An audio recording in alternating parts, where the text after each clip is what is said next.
एक सेंटेंस चलता है कि मैं तो जी ऐसा ही हूँ, डील विद मी। अगर आपको मैं पसंद नहीं होता तो आप मेरे से दूर हो जाओ, मैं नहीं बदलने। और ज्ञानी व्यक्ति का वाक्य हो ही नहीं सकता, क्योंकि वह हमारे यहाँ तो कहा है ना, विद्या ददाति विनयम, विनय स्वयं आएगा विद्या से।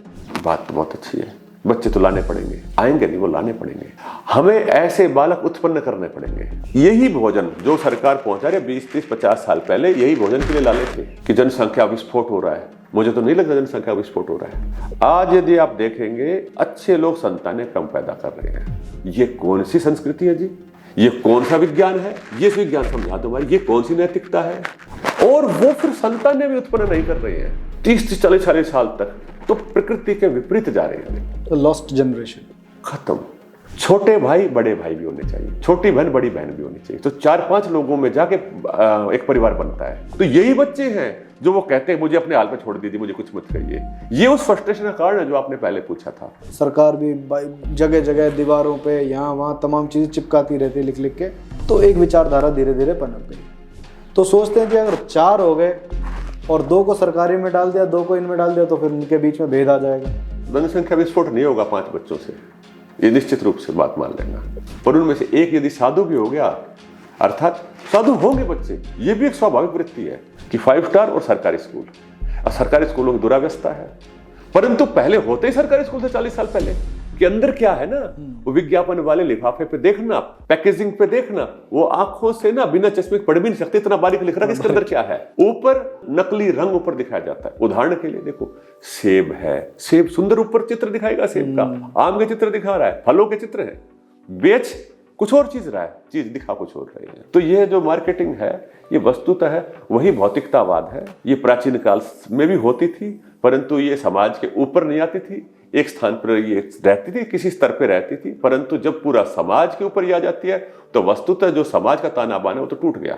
वो सारा ताना बाना धन के ऊपर केंद्रित हो गया, संबंध तक धन पर केंद्रित हो गए हैं। परिवारों के संबंधों में भी धन जो है वह महत्वपूर्ण हो गया है। जिसके पास धन अधिक है वो व्यक्ति अच्छा है। जिस समाज में जब ये बात हो जाएगी, तो वो जो ऋषियों की बातें वो वहां नहीं होंगी और वह समाज विनाश की ओर चला जाएगा। आपस में ईर्ष्या द्वेष अत्यधिक बढ़ गया है, क्योंकि धन के ऊपर केंद्रित व्यवस्था आपको हानि की ओर ले जाएगी, जबकि चरित्र के ऊपर केंद्रित व्यवस्था आपको उन्नति की ओर ले जाएगी। तो गुरुकुल उस व्यवस्था को प्रारंभ करने के लिए एक केंद्र है, एक प्रारंभ है, एक शुरुआत है। एक जैसे कहते हैं अभी की वर्तमान स्थिति में तो बीज रक्षण के जैसे मान लीजिए इस चीज को, कि हम अपनी चीजों को रक्षण कर रहे हैं। तो जब इसके अंदर एक यज्ञ के समान है, जब इसमें बढ़िया बढ़िया आहुतियां डलेंगी, अन्य अन्य अच्छे लोगों का पुरुषार्थ होगा जो इस भावना से जुड़ करके आगे आएंगे, तब हम संभवतः और बड़ा कार्य कर पाएंगे। आजकल पाश्चात्य ही कह सकता हूँ, एक बहुत बड़ी विचारधारा है जो समाज में बहुत प्रबल रूप से बढ़ भी रही है, और अधिकांश रूप से ये बाल्यावस्था में ही आ जाती है। एक सेंटेंस चलता है कि मैं तो जी ऐसा ही हूँ, डील विद मी। अगर आपको मैं पसंद नहीं होता तो आप मेरे से दूर हो जाओ, मैं नहीं बदलने। तो जहां पे उपभोक्तावाद चल रहा है, भोगवाद चल रहा है, और ये भोगवाद का शिकार लोग हैं, इनका अपना विवेक उतना सक्षम नहीं है कि ये सही और गलत के बीच में भेद कर पाए। और ऐसे ही लोग जब इस विचारधारा को पकड़ लेते हैं कि मैं जैसा भी हूं सही हूं, तो उसमें सही और गलत की पहचान कैसे होगी? फिर से वही बात आ जाती है। दूसरी बात ये आती है कि जब बाल्यावस्था में इस तरह की चीजें इतने बड़े स्तर पे फैल रही हैं, इस तरह के विचार उपज रहे हैं, माँ बाप से भी वही चीज सीख रहे हो, क्योंकि आपने कहा कि रिश्ते भी धन के ऊपर आधारित हो गए एक तरह से, तो रिश्तों का तो खैर सिस्टम ही खराब हो गया। लेकिन बच्चे जो सोशल मीडिया से एक्सपोज होके अमेरिका में क्या चल रहा है, वहाँ के लोग किस तरह की बातें बोल रहे हैं, अब उन्हें ये नहीं समझ में आ रहा कि ये सिर्फ पर्दे के सामने है, पीछे उनकी भी लाइफ हमसे भी ज्यादा कहीं गुजरी होती है, लेकिन वो बोल देते कि जी हम तो ऐसे ही हैं और हम ऐसे ही रहेंगे। तो इस प्रकार का समाज जब बन जाएगा तो उनको किस तरह से सही बात का पता चलेगा, क्योंकि वो तो मानने के लिए तैयार नहीं है। दूसरी बात, फिर हमारे गुरुकुलों के लिए शिष्य आएंगे कहाँ से? 2 आपने जो बातें कही उनमें से 2 बातों पर मैं बताना चाहूँगा। एक तो इस वाक्य पर कि जो लोग यूँ बोलते मैं तो ऐसा ही हूँ, वो वास्तव में वैसे है ही नहीं, ये उनकी भूल है। ये एक कुंठित वाक्य है, कुंठित मनस्थिति से उपजा हुआ वाक्य है ये कि मैं ऐसा ही हूँ। वो फ्रस्ट्रेटेड व्यक्ति बोलता है मैं ऐसा ही हूँ, ध्यान दे देना। असंतुष्ट व्यक्ति कहता है मैं ऐसा ही हूँ। वो समाज से प्रताड़ित व्यक्ति है, उसको उपलब्धि नहीं हो रही, मैं ऐसा ही हूँ। ठीक है जी, ये इस बात को आप देख लेना। उसके अंदर ही परिवर्तन खूब चलता है। वो मानसिक रूप से अत्यंत अशांत व्यक्ति है, उसको चैन नहीं है कहीं पर, हर जगह पर बेचैन है। वो वो बोलता मैं तो ऐसा ही हूं, क्योंकि कोई जब समझाता है उसको समझना नहीं चाहता, उसके अंदर ईगो भी है, अहंकारी है वो व्यक्ति कि समझना नहीं चाहता।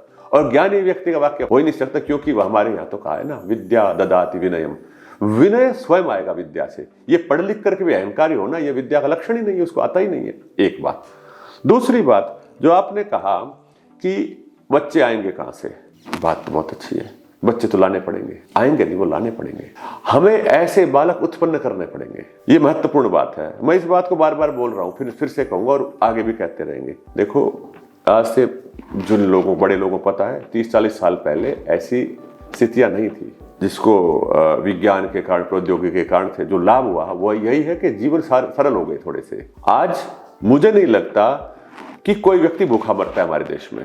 तो सरकार तक देखिए 80 करोड़ लोगों को तो वो अन्न पहुंचा रही है, भोजन पहुंचा रही है, मरने तो नहीं दे रहे। यही भोजन जो सरकार पहुंचा रही है 20-30-50 साल पहले यही भोजन के लिए लाले थे। प्रतिष्ठित व्यक्तियों के घर में ही अच्छा भोजन चलता था। अब हमारे पास भोजन की चिंता नहीं है। जब भोजन की चिंता हमारे पास में नहीं है, फिर हम संतानें 1-1, 2-2 क्यों पैदा कर रहे हैं? उन लोगों के लिए मैं ये बात कर रहा हूँ। मैं ये नहीं चाहता ये बात कह करके कि जो जनसंख्या है, कि जनसंख्या विस्फोट हो रहा है, मुझे तो नहीं लगता जनसंख्या विस्फोट हो रहा है। देखो, जनसंख्या का विस्फोट जो शब्द है ये भी एक नकारात्मक शब्द है। जब हम जनसंख्या शब्द को प्रयोग करते हैं, जनसंख्या एज ए होल देखते हैं। हमने कभी भी अपने समाज को एज ए होल नहीं देखना चाहिए। प्राचीन काल से समाज का एक व्यवस्थित विभाजन रहा है, अच्छे लोग और बुरे लोगों का, आर्य और अनार्य का, देवों का, असुरों का। ठीक है जी। आज यदि आप देखेंगे अच्छे लोग संतानें कम पैदा कर रहे हैं और डीएनए का प्रभाव तो आता ही है। तो अच्छा व्यक्ति, मैं किसी धर्म मत संप्रदाय से नहीं जोड़ना चाहता इस बात को, परंतु जो अच्छे लोग हैं यदि वो संतान नहीं पैदा कर रहे हैं और जिनके पास में साधन भी उपलब्ध उनको पालन पोषण करने के, वो यदि कम संतान पैदा कर रहे हैं तो मान लेना वो भी प्रकृति के लिए दोषी हैं। क्योंकि प्रकृति को आगे बढ़ाने के लिए, अच्छी चीज को कैरी कर लेने के लिए अच्छे लोग ही नहीं है। ठीक है जी। भोगवादी तो भोग के अंदर संतानों का प्रजनन करता रहता है, पार्श्विक वृत्ति है वो, तो उसके अंदर योजना नहीं है, प्रक्रिया हो रही है, चल रहा है। आप प्रायः देखेंगे कि जो पढ़े लिखे कम होंगे वहां संतानें अधिक होंगी, क्योंकि वो ये मान लेते हैं कि ये तो प्रकृति की तरफ से स्वाभाविक रूप से है। तो ठीक है, गलत भी नहीं है इस चीज में। फिर प्रकृति की दृष्टि की तरफ से वहां पर रोग भी उसी प्रकार से आते हैं। वो प्रकृति वहां पर संतुलन भी करती है अपने तरीके से। परंतु यहां देखिए, प्रतिष्ठित लोगों के घरों में बच्चे एक भी नहीं रहते। आपने खूब पढ़ा लिखा दिया बच्चा, ठीक है जी, खूब धन दिया, जिसको डॉक्टर इंजीनियर कह रहे हैं। मुझे बताइए, देश में कितने माता पिता अपने डॉक्टर इंजीनियर बच्चों के साथ रह रहे हैं? जो अच्छी नौकरी वाले, बड़े बड़े पैकेज वाले लोग हैं, वो अपने माता पिता के साथ कितने रह रहे हैं? दो बातें हैं, माता पिता उनके साथ रह रही है या वो माता पिता के साथ रह रहे हैं। माता पिता के साथ वो रह ही नहीं पा रहे हैं। ये तो लगभग 100% स्थिति यही है पूरे देश की, भारत देश की बात बता रहा हूं, विदेश की बात नहीं है। दूसरी बात यह है कि उनमें से बहुत छोटा सा प्रतिशत ऐसा है जो माता पिता को अपने साथ रखता है, क्योंकि उनका चिंतन इतना दूर हो गया कि जो उनके जन्मदाता माता पिता आदि थे, उनके साथ भी उनको अपने साथ रखने में उनको अव्यवस्था हो जाती है। ये कौन सी संस्कृति है जी? ये कौन सा विज्ञान है? ये विज्ञान समझा दो हमारी। ये कौन सी नैतिकता है? ये कौन सी विचारधारा जिन्होंने तुम्हें पालन पोषण किया और तुम्हारे लिए, जैसे भारतीय माता पिता बच्चों के लिए करते हैं, बड़ा संघर्ष करते हैं, उनको पाल पोष के बड़ा कर देते हैं, अब उनके साथ ही नहीं रह पाते हैं। माता पिता जाते हैं बच्चों के साथ रहने के लिए, थोड़े दिन में देखते हैं बच्चों को समझ नहीं है, खाली खाली का वो वापस अपने गाँव में या जो जहाँ भी उनका आवास था वहाँ के वापस रहते हैं। फोन पे बात हो जाती है। अर्थात उन्होंने एक जनरेशन पूरा खत्म कर, समाप्त कर दिया। कम पढ़ने लिखने वाले बच्चे कम से कम माता पिता के साथ तो रहते हैं, ठीक है जी, और वो फिर संतानें भी उत्पन्न नहीं कर रहे हैं 30-40 साल तक, तो प्रकृति के विपरीत जा रहे हैं। तो लॉस्ट जनरेशन खत्म। फिर क्या होगा कि जो हमारे उत्तम बौद्धिक स्तर के लोग नहीं हो रहे, फिर निम्न स्तर के लोग ही ऊपर आएंगे निश्चित रूप से।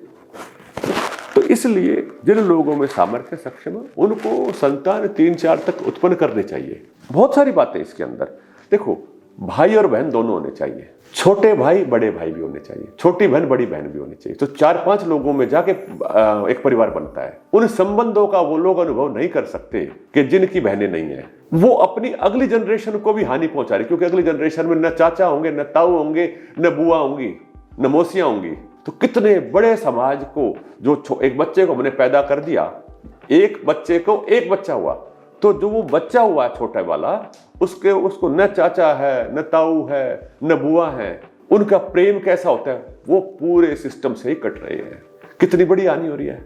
आपने, हमें लगता है कि हमने उसको सुविधा दे दी, हमने उसको सुविधाएं नहीं दी, दादा दादी भी उसको नहीं मिल रहे हैं, निकट नहीं हो रहे हैं। तो केवल स्कूल, फिर स्कूल के अंदर क्या होगा, फिर उसको स्कूल में खिलाने के लिए और बच्चे थे, प्ले स्कूल बनेंगे। फिर अरे घर ही प्ले स्कूल था हमारा। तो माता भी नौकरी करने के लिए जा रही है, बच्चे कहाँ हैं? तो बच्चे तो कुछ और ही बनेंगे। आप जो सोच रहे हो वो बच्चे नहीं बनेंगे। तो यही बच्चे हैं जो वो कहते हैं मुझे अपने हाल पे छोड़ दीजिए, मुझे कुछ मत कहिए। ये उस फ्रस्ट्रेशन का कारण है जो आपने पहले पूछा था। ये मुख्य कारण यहां से चलता है। ये सारा ये जो बात थी, ये इस प्रकार से इसको समझेंगे तो ज्यादा बढ़िया रहेगा। अपनी संतानों को हम पैदा करें। भाई ये तुमने तो धर्म के लिए, राष्ट्र के लिए, संस्कृति के लिए कार्य करना, तुम इसीलिए पैदा कर रखा है। तुम्हें भोगविलास के लिए पैदा ही नहीं किया है। ऐसे कुछ हजार लाख बच्चे होंगे तो ये देश आगे बढ़ेगा। नहीं तो आप उसको सुधारोगे। हमें लगता है, जो लोग मिलते हैं वो कहते हैं अरे समाज तो बिगड़ गया, समाज खराब हो गया। भाई तुम स्वयं उत्तरदायी हो। तुमने एक तो संतान क्यों नहीं पैदा करी धर्म के लिए, राष्ट्र के लिए कार्य करने वाली? नौकरी की आवश्यकता नहीं, भूखा नहीं मरेगा व्यक्ति। आप इन ग्रंथों को कौन पढ़ेगा, वेदों को कौन पढ़ेगा? उतना सामर्थ्य तो होना चाहिए, उतना धैर्य तो होना चाहिए, उतना बुद्धि तो होनी चाहिए, उतना संतोष तो होना चाहिए। चित्त में इतनी शांति होगी तभी तो वो पढ़ पाएगा। ऋषि मुनियों के ग्रंथ, बिना ऋषि मुनियों जैसे जीवन शैली आचरण के आप स्वाध्याय अध्ययन नहीं कर सकते। उसके लिए उस स्तर पे जाना पड़ता है। अब एक व्यक्ति जब उठ ही नहीं पाएगा, उसको उठाने में ही वर्षों वर्ष लग जाते, संघर्ष हो जाता है। वो किस प्रकार से प्रातः काल के ब्रह्म मुहूर्त में उठ के साधना कर पाएगा? हमारे पूरे भारत देश में एक बात चलती है, देखना एक कैसे चल रही है, माता पिताओं के साथ में चल रही है। बच्चे यदि प्रातःकाल उठ जाते हैं तो माता पिता को यूं लगता है, बड़ों को, कि बच्चे सुधरे हुए अच्छे बच्चे हैं। हाँ। ये उत्तर से दक्षिण, पूर्व से पश्चिम तक एक रूपता है। क्योंकि इस विषय पर इस देश में पूर्वजों के द्वारा अथाह कार्य हुआ है। डीएनए के अंदर हमारे पूरे देश में घुसी हुई बात कि प्रातःकाल जो समय पर नहीं उठता, जल्दी नहीं उठता, भोर से पहले नहीं उठता, सूर्योदय से पहले नहीं उठता, वो अच्छा बालक नहीं होता। और जो उठ जाते हैं अच्छे माने जाते। बच्चे देर तक सोते हैं तो माता पिता को ग्लानि रहती है कि अरे सुबह ही नहीं उठते, तुम क्या कर सकते हो जीवन में? अब आप देख लीजिए, जिधर से उधर कहीं भी देखिए वहां पर यह भाव चलता रहता है। तो हमारी संस्कृति तो यही है। वो सोने वाली संस्कृति हमारी है ही नहीं, जागने वाली संस्कृति और जगाने वाली संस्कृति है। जी, बच्चे आपने कहा कि 4-5 तो कम से कम पैदा करो। मैंने आपकी बात सुनी, मुझे अच्छी लगी व्यक्तिगत रूप से। लेकिन बाहर समाज में अब 2 उसमें कारण उत्पन्न होते हैं। एक तो लोग ये कहते हैं जी समाज में ऑलरेडी आपने जैसा कहा कि जनसंख्या का विस्फोट हो रहा है, सरकार भी जगह जगह दीवारों पे यहाँ वहाँ तमाम चीज़ें चिपकाती रहती है लिख लिख के। तो एक विचारधारा धीरे धीरे पनप गई। पहली बात तो ये हो गई कि हम बच्चे कम पैदा करेंगे ताकि समाज के ऊपर भार ना बने। दूसरी चीज़, हमारे समाज में ये 5 स्टार फैसिलिटी वाले स्कूल, हर व्यक्ति अपने बच्चों को इनमें पढ़ाना चाहता है। तो सोचते हैं कि अगर 4 हो गए और 2 को सरकारी में डाल दिया, 2 को इनमें डाल दिया, तो फिर उनके बीच में भेद आ जाएगा। और हम चाहते हैं कि चारों के चारों वहाँ पढ़ें, लेकिन उतनी हमारी आर्थिक क्षमता नहीं है, तो इसलिए हम 4 पैदा ही नहीं करेंगे। उसका कोई रास्ता आप निकाल के दें? मेरे पास रास्ता नहीं, देखो विचार है केवल, तो समाज के सामने विचार डाला जा रहा है। पहले जनसंख्या विस्फोट, फिर दूसरी व्यवहारिक बात। जनसंख्या विस्फोट नहीं होगा 5 बच्चों से, ये निश्चित रूप से बात मान लेना। क्योंकि कुछ लोग होंगे तो स्वाभाविक रूप से बच्चे 5 नहीं होंगे। इसमें एक और चीज भी थी, आपने अच्छे और बुरे की बात करी कि अच्छे लोग कम बच्चे पैदा कर रहे हैं, तो जिस सरकारें तो बात करती हैं एकता की, जिस सब एक समान है, सब एक बराबर है। तो उसमें जो लोग अभी भी 12-12 बच्चे पैदा कर रहे हैं, दिखते हैं जी समाज में कर रहे हैं, उनके ऊपर इस तरह का कोई प्रेशर नहीं आ रहा, और ना ही वो स्वाभाविक रूप से अपने ऊपर ये प्रेशर ले रहे हैं। कई लोग कहते हैं कि शिक्षा की कमी, मुझे तो नहीं दिखती शिक्षा की कमी, उन्हीं के बच्चे वकील और डॉक्टर बन के निकल रहे हैं, IAS क्लियर कर रहे हैं। तो हमारे वालों को क्या समस्या हो जाती है? देखो, मैं तो जो चर्चा कर रहा हूँ, मैं तो मानव मात्र की चर्चा, हाँ उन्हीं की, ठीक है ना? नहीं, मैं तो चर्चा से कर रहा हूँ। दूसरा, मैं किसी को वो नहीं कह रहा हूँ, मैं तो मानसिक दरिद्रता की बात कर रहा हूँ, ठीक है जी। जो दरिद्र है मानसिक, वो इस तरह से चल रहा है। अधिक बच्चे करने के नहीं, स्वाभाविक रूप से इतने होते थे बच्चे। अगर आप भूतकाल में जाके देखेंगे तो 4-5 बच्चे ही औसत रहते हैं। उसके अंदर 1-2 बालक तो ऐसा ही होता है कि जो साधु तरफ चले जाएगा, कहीं कहीं लड़कियां होंगी, है ना। फिर आयु, किसी के अंदर कोई एक्सीडेंट भी होते हैं, कुछ रोग भी होते हैं, बहुत सारी चीजें चलती हैं, अन्य समस्याएं भी होती हैं। अब मान लो एक बालक कुछ हो गया तो पूरे वंश नष्ट हो जाते हैं, पीढ़ी खत्म हो जाती है, प्रॉपर्टी के ऊपर झगड़े होते हैं, विचित्र बातें हैं। तो अभी 4-5 बालकों में ऐसा नहीं होता, वो सब व्यवस्थित चलता रहता है। उसके अंदर आप बताओ, इसीलिए संस्कार होने बड़े आवश्यक है। यदि चारों पांचों बच्चे ही भोगवादी होंगे तो आपकी प्रॉपर्टी बंटवारा करते चले जाएंगे वो। पर उनमें से एक यदि साधु भी हो गया, अर्थात साधु होंगे बच्चे, ये भी एक स्वाभाविक वृत्ति है। आजकल तो समलैंगिकता, इस समलैंगिकता विषय पर चर्चा हो रही है, सुप्रीम कोर्ट तक बातें चल रही है, विश्व भर में रिसर्च चल रही है इसके ऊपर। हम तो इसको विकार समझते हैं। देखो, ब्रह्मचर्य है, अविवाहित रहता है व्यक्ति, कई बार ब्रह्मचर्य का पालन करता है लंबे समय तक, और उसके अंदर स्वाभाविक भोग इच्छा नहीं होती। इसका ये पक्ष है, सकारात्मक पक्ष। ऐसा भी एक बहुत बड़ा समाज है। जैसे ज्ञान और विद्या चरित्र बढ़ेगा ना, तो इस प्रकार की उच्च स्थिति की आत्मा जन्म ले लेती है, जो समाज को आगे ले जाती है। आज उन जीवात्माओं को जन्म लेने के लिए न स्थान है, न गर्व है, माता पिता इस प्रकार के नहीं है कि जहां पर वो जन्म लें। उसके लिए तैयारियां करनी पड़ती, तो वो लोग आएंगे तो समाज की तरफ आगे चलेंगे। तो एक तो ये बात है, तो इससे घबराना नहीं चाहिए। 3-4 बालकों में तो वो तो देखो कुछ ना कुछ घटनाएं चलती हैं, रोग हो गए। अब मान लो एक बच्चा था, उसी के साथ कुछ हो जाता है। एक बच्चे वाले के माता पिता कितने चिंतित होते हैं। जैसे बाहर जाता है, 4 बच्चे होते हैं तो एक बच्चे होने पर ज्यादा लाड प्यार हो जाता है, जिससे वो बच्चे के बिगड़ने की संभावना अधिक होती है। और बच्चे को भी ऐसा लगता है कि मैं अकेला हूं, इन माता पिता का दायित्व है मेरे लिए सारा करना। 2-3 है तो दूसरा भी उसको ऑप्शन दिखता है, तो उसके अंदर भी उस प्रकार का बिगाड़ नहीं होता या कम होता है, ऐसा देखा जाता है। ये बड़े स्केल के ऊपर मैं चिंतन करके बता रहा हूं। तो ये एक बड़ी बात है, इस पर देखना चाहिए। दूसरी जो बात आपने कही कि बड़े स्कूलों के अंदर 5 स्टार स्कूल्स के अंदर बच्चे को पढ़ाया जाता है। भाई, जब आपके बच्चे 4 होंगे तो आपके अड़ोस पड़ोस में 5 स्टार स्कूल्स बन जाएंगे। स्कूल क्या होता है? अब ये फिर भौतिकतावाद है। अगर अध्यापक बढ़िया तो स्कूल अच्छा है, अध्यापक अच्छा नहीं है, टीचर अच्छा नहीं है, मोरल नहीं है, चरित्रवान टीचर नहीं है, तो चाहे आप 5 स्टार, 7 स्टार, 10 स्टार, 50 स्टार लगा लो वहां पे, उस विद्यालय से प्रोडक्शन बढ़िया नहीं होगा, ये निश्चित मान लेना। धनवान व्यक्ति वो धन दिखाने के लिए, कैटेगरी बनाने के लिए अलग अलग भिन्न भिन्न स्कूल उन्होंने बना लिए हैं, कई की लाख रुपए की फीस वाले, वो अलग विषय है। परंतु विद्या तो कर्ण इंद्रिय से और चरित्र से ही जाएगी भीतर, नहीं तो नहीं जा सकते। बिना परिश्रम के आप कैसे विद्वान बना सकते हो किसी को? केवल बिल्डिंगों से, भवनों से थोड़ी ना विद्वान बनेगा। आप जब तक रिसर्च लैब के अंदर नहीं बैठेंगे, क्लासरूम में जब तक नहीं पढ़ेंगे, रेगुलर नहीं जाएंगे, होमवर्क्स जो है उनको अच्छे से नहीं करेंगे, तो आप कैसे पढ़ पाएंगे? जो इसको पढ़ा देगा तो अच्छा बन जाएगा। जो ये बड़े बड़े लोग हैं जो IIT जाते हैं, सिविल सर्विसेज में जा रहे हैं, ये 5 स्टार वाले नहीं है सारे, थोड़े से ही 5 स्टार वाले, तो इनमें से 10-20% भी नहीं मिलेंगे आपको। जो ये बड़े बड़े कंपटीशंस को पास करते हैं वो बहुत ऐसे ही रूरल साधारण बैकग्राउंड के लोग हैं जो बहुत आगे तक जाते हैं। तो इसलिए हमारे को वहां पर विचार करना पड़ेगा, ठीक है ना? तो ऐसा नहीं है एक विद्यालय यदि चलाना, मैं आप विचार करके बताता हूं। देखो, एक क्षेत्र है, उसकी आबादी 10,000 है, छात्र हैं उसके अंदर, मान लीजिए युवक बालक है 1,000, मान लीजिए 1,000 है। 1,000 बालकों के लिए कक्षा 5 से प्रारंभ करें या 6 से प्रारंभ करें, कक्षा 12 तक जाएंगे, तो आप मानिए ऐसा मान लीजिए कि एक कक्षा में औसत 100 विद्यार्थी हैं, 100 विद्यार्थी औसत मान लीजिए, और कक्षा हो गई हमारी 10, तो 1,000 हो गई। मैं एक जस्ट टफ फिगर बता रहा हूं आपको। 20 अध्यापकों की आवश्यकता है, भवन की आवश्यकता नहीं है वहां पे। खाली घर पढ़े, एक कमरे पढ़ा दो उसको। ट्यूशन पढ़ाते हैं एक इंडिविजुअल व्यक्ति, कई 100 बच्चों को एक व्यक्ति पढ़ा देता है, आगे पीछे आएंगे बच्चे पढ़ लेंगे। और हमारी गुरुकुल परंपरा में तो विशेषता यही थी, जो सीनियर बच्चे होते हैं जूनियर को पढ़ाते थे, वरिष्ठ ब्रह्मचारी कनिष्ठ को पढ़ाते थे, छोटे भाइयों को पढ़ाते थे, तो हमारी समस्या ही खत्म हो जाती टीचर्स की। अब टीचर भी जो है ना, वो टीचर भी व्यावसायिक हो गया, सारा कर दिया गया उसको, वो नौकरी के लिए टीचर बन रहा है, सरकारी नौकरी है, निश्चितता है वहां पे, इसलिए टीचिंग है वहां पे। बहुत थोड़े टीचर ऐसे, आज से 50 साल पहले ऐसी स्थिति नहीं थी। टीचर का जो सम्मान था, अध्यापक का जो सम्मान था, वो भी भिन्न स्थिति में था। पर इस समाज को धीरे धीरे शिक्षा का व्यवसायीकरण करना, ये जो भी समाज अपनी शिक्षा का व्यवसायीकरण करता है, वो अपने पैरों पर स्वयं कुल्हाड़ी मार लेता है, काट लेता है, अपने भविष्य को नष्ट कर रहा है। अध्यापक के हाथ में निर्माण है आगे का। आपके पास में जब अध्यापक भी वैसा नहीं है तो शिष्य तो कैसा होगा? जो स्वयं बनना चाहेंगे वही बनेंगे, सामान्य रूप से नहीं बन पाएंगे। इसीलिए आज के दिन जैसे आपने ही वर्गीकरण किया कि 5 स्टार और सरकारी स्कूल, और सरकारी स्कूलों की दुरावस्था है। परंतु पहले होते ही सरकारी स्कूल थे, 40 साल पहले सब कुछ वहीं से निकला था। तो हमारी शिक्षा का ह्रास हुआ, विकास नहीं हुआ है। और हमें तो यहां तक पता है, देखा है हमने कि सरकारी स्कूल के भी अध्यापकों के लिए सेवा करने के लिए गांव के लोग जाते थे, उनके लिए भोजन आदि व्यवस्था भी करते थे।